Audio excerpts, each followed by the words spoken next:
William! Oui? Comme on a adoré le dernier film musical qu'on a vu, bon voilà. Qu'est-ce que tu dirais qu'on aille en écouter un autre? Ben oui!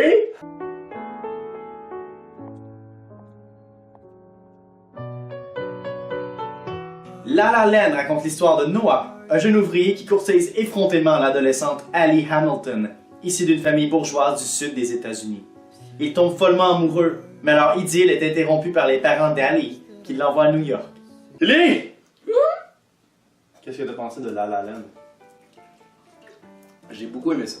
Ah, ok. Toi, qu'est-ce que t'as pensé de La La Land? J'ai beaucoup aimé ça aussi. T'as trouvé que c'était un spectacle grandiose? La La Land est tout ce que je souhaitais voir d'un film, et même plus encore. Damn. Ouais? C'est une comédie musicale, Oui. comédie-drame musicale, Oui. ce qui est quelque chose de peu commun de nos jours. Oui. Rares sont les films qui font ça. À part Moana. Ou Annie. Mais sais-tu, c'est probablement la meilleure comédie musicale que j'ai vue de ma vie. Ben Chris, je vais dire ça, moi, ça. Ouais, c'était vraiment cool. Puis ce qui est fucked up, c'est que j'aime vraiment pas beaucoup les comédies musicales. En fait, j'aime pas ça. Ouais. Si j'avais à donner un style de film que j'aime le moins, ça serait les comédies musicales. Moi, j'irais avec ça aussi. On peut penser à une comédie musicale que j'avais appréciée dans le temps, c'était Sweeney Todd, le film de Tim Burton avec Johnny Depp, puis les couteaux puis les hachettes. J'avais aimé ça. Moulin Rouge aussi, c'est quand même un pas pire film. Ouais, Moulin Rouge, c'est vrai, ouais. C'était beau, c'était grandiose, c'était le fun, mais à part de ça, les comédies musicales, j'ai pas tant exploré le genre. Et j'ai pas tellement de préférence pour ce style-là, mais coudonc. Mais ça fait les popettes. La La Land! Ouais. T'es arrivé de nulle part. En fait, c'est pas arrivé de nulle part parce que moi j'avais personnellement vraiment hâte de voir ce film-là. Ouais, moi aussi. C'était. Je crois que c'était le film que j'attendais le plus de 2016. Moi aussi, même plus que Star Wars, je pense. Plus que Star Wars, moi aussi. En fait, c'est le réalisateur de Whiplash. Oui. Et c'est. Damien Chazelle. Damien Chazelle. Je sais pas. Whiplash, qui était probablement le meilleur film de 2014. Ouais, je suis d'accord pour dire que c'était le meilleur film de 2014. Fait que là, on entend que ce réalisateur-là va faire un autre film Ouais. avec Ryan Gosling, my man. Chris. Et que ça va être une comédie musicale. J'étais intrigué. La réaction de l'équipe initiale, c'était. Ouais. Mais c'est ça, ça fait quasiment 1 an et demi, je pense, qu'il en parle. Ouais, Parce que j'étais comme, j'ai hâte de voir ce que ça va donner, cette affaire-là.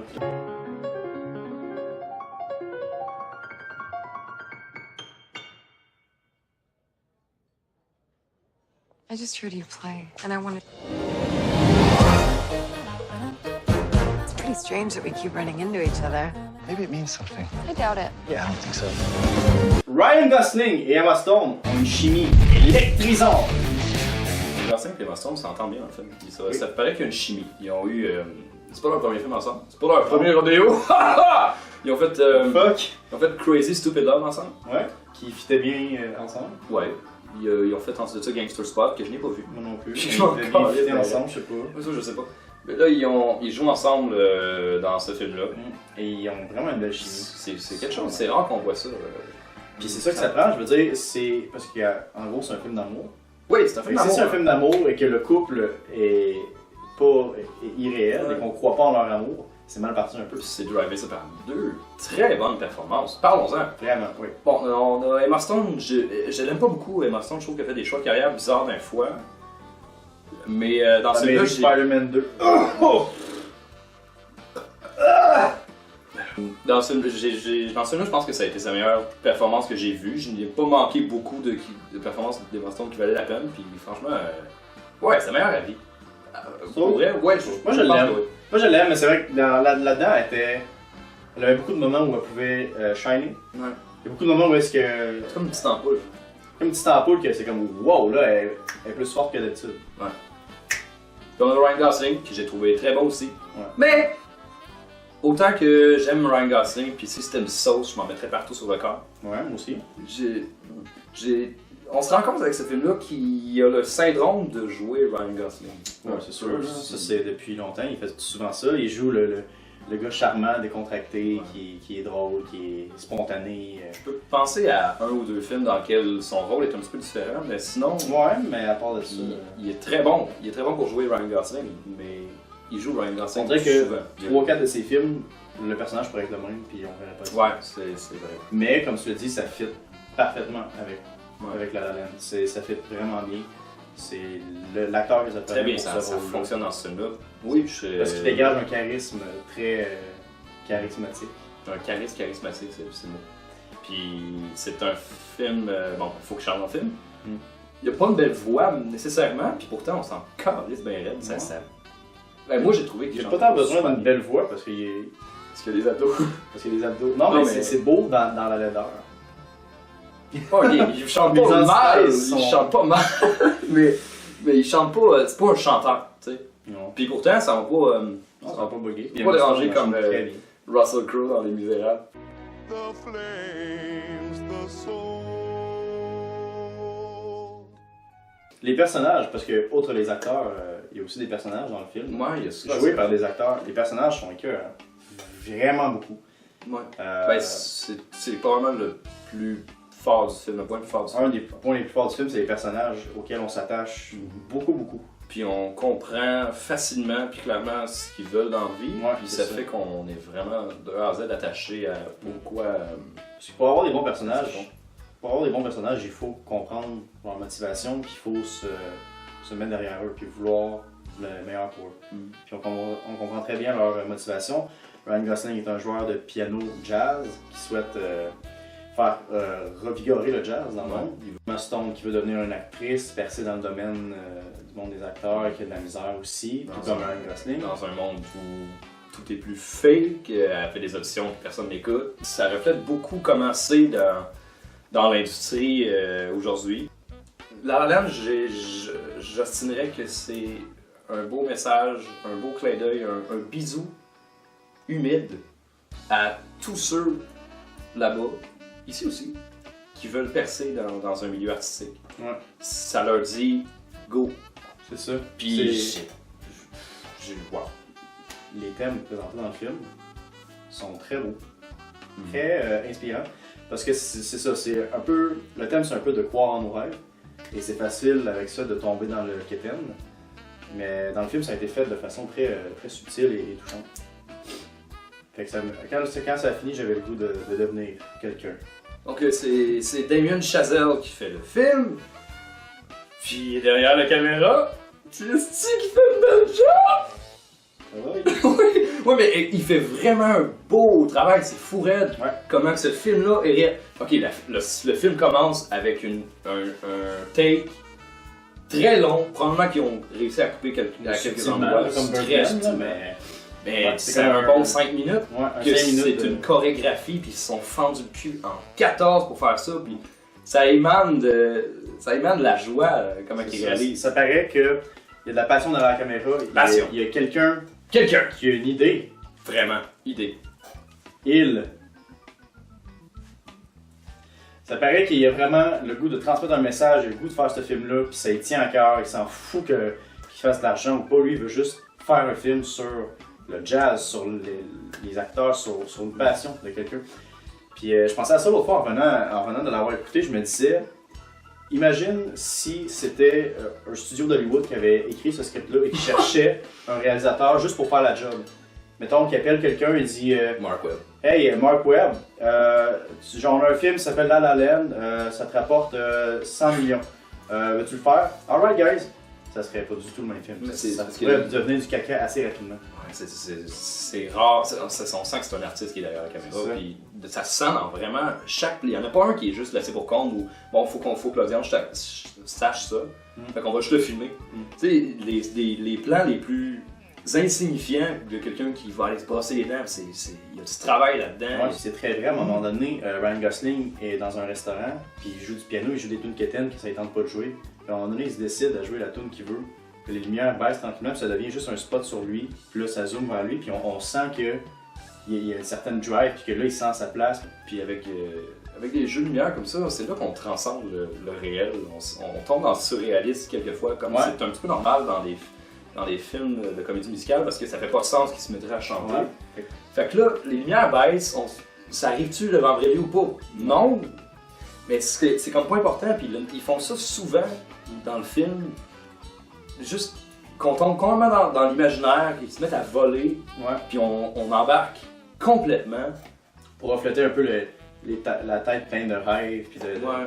de fantaisie quelconque, puis c'est un peu comme on explore ça. C'est super beau. Ouais, c'est Vraiment c'est impressionnant. vraiment une réalisation, alors à s'en décrisser les pauvres.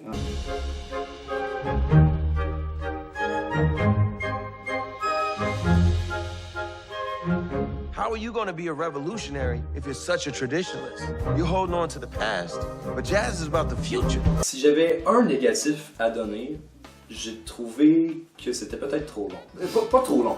J'ai trouvé que vers la fin, il y avait trop d'éléments dans la fin, ça s'en venait pesant. J'aurais comme enlevé, quitte à même enlever de la longueur, parce que j'aurais aimé ça que ça dure plus longtemps, parce que à quel point j'aimais ça, mais on dirait que dans le rythme du film, il y avait beat par beat, ça pouvait arrêter là, puis on... Tu sais, Ouais, je pense que je comprends un peu ce que tu veux dire. Je pense qu'il aurait pu couper un genre de 10-15 minutes au film, puis ça aurait peut-être été bénéfique. Ouais, peut-être. Puis j'ai trouvé qu'il y avait beaucoup de fins. Il y a comme un gros affaire, puis on se dit, ah, c'est la fin, puis là, il y a une autre scène. Puis c'est la fin, puis il y a une autre scène. Puis c'est pas nécessairement mauvais, mais il y a peut-être des bouts qui auraient pu être enlevés et ou raccourcis. Ouais, vraiment. Mais au total, c'est pas tant un... Non, c'est pas un gros négatif, parce que s'il avait enlevé quelque chose, il aurait manqué, peut-être. Ouais, il y aurait peut-être eu un manque. Parce que c'est bon, on tombe encore dans le surréalisme. Fait que tu sais, c'est important de voir chaque moment de ce qu'ils ont montré. Je trouvais ça important. Mais c'est une belle fin quand même. Ouais. Puis ça m'a surpris à quel point, tout au long du film, après 10 minutes déjà, j'étais embarqué dans les émotions, dans ce qu'ils voulaient faire transmettre comme émotion. À quel point j'étais derrière les personnages. Puis vers la fin, si on s'en calisse complètement de Ryan Gosling puis Emma Stone, on s'en calisse la fin. Ouais. Mais ben raide. Vraiment. Fait que c'est Faut fou qu'on qu'il ait aime. touché chacune des notes. Les notes. Note. Ça, c'est une note de piano. Il a touché chacune des notes, puis à la fin, ça a vraiment. C'est venu nous chercher Vraiment. droit au cœur. Ouais, peut-être moi, peut-être qu'il y a du monde là-bas qui. Mais je suis pareil, c'est probablement une des meilleures fins de l'année, je trouve, d'un film de cette année, qui encore, aujourd'hui, j'y pense encore, que je suis comme, la fin est venue me chercher, je repense au personnage, j'aimerais ça en voir plus, j'aimerais ça les regarder manger un bol de céréales puis jaser tellement que je les aime. Ça me dérangerait pas non plus. Parce que c'est des bons personnages, ils ont c'est intéressant. Ils ont des bons dialogues. Ouais. Il y a pas beaucoup, pas beaucoup de négatifs. En fait, à part la fin, là, j'ai pas de négatif à donner à ce film-là. Ça m'a fait aimer un film de comédie musicale, puis... Fait que... Hey Chris! Écris-moi La La Land en 2 mots. 2 mots, c'est difficile. Inspirant, original, touchant, grandiose, spectaculaire. Mes 2 mots, moi, ça va être inspirant et vrai. Vrai. Ouais, c'est bon ça. Ce qui mène à ce qu'ils veulent tous savoir, là. De qui tu parles? Oui, Est-ce que tu recommanderais La La Land? bien sûr. Question. Quiconque aime le cinéma doit voir ce film-là. C'est une obligation, s'il vous plaît. Et même ceux qui s'en crissent un peu du cinéma, c'est une expérience. C'est peut-être pas conventionnel. Il y en a peut-être qui vont... En fait, il y en a beaucoup sûrement qui vont aller voir ce film-là en s'attendant à voir The Notebook. Ils vont sortir de là puis ils vont dire « Hein? C'était quoi ça? C'était original. » Mais c'est nouveau, c'est fresh. Ouais. C'est quelque chose que j'ai jamais vu avant. Ben non, jamais vu de cette façon-là. Puis c'est ce que je recherche quand je vais voir un film. Je veux voir de quoi de nouveau qui pousse les limites du cinéma, de ce qu'on connaît. Je vais réutiliser ta phrase de quiconque aime le cinéma, parce qu'il y a quelque chose dans ce film-là pour tout le monde. Si vous voulez voir un film qui est bien fait sur tous les aspects, de la façon que c'est réalisé, de la façon que c'est acté, de la façon que c'est filmé surtout, La La Land là.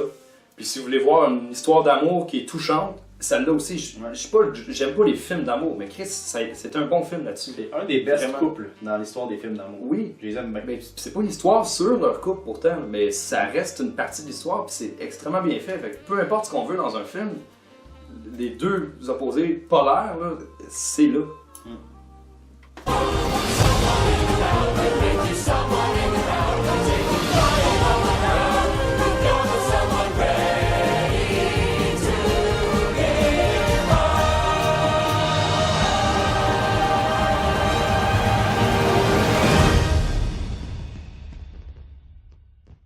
Il vient caster Ryan Gosling pour son prochain film sur Neil Armstrong.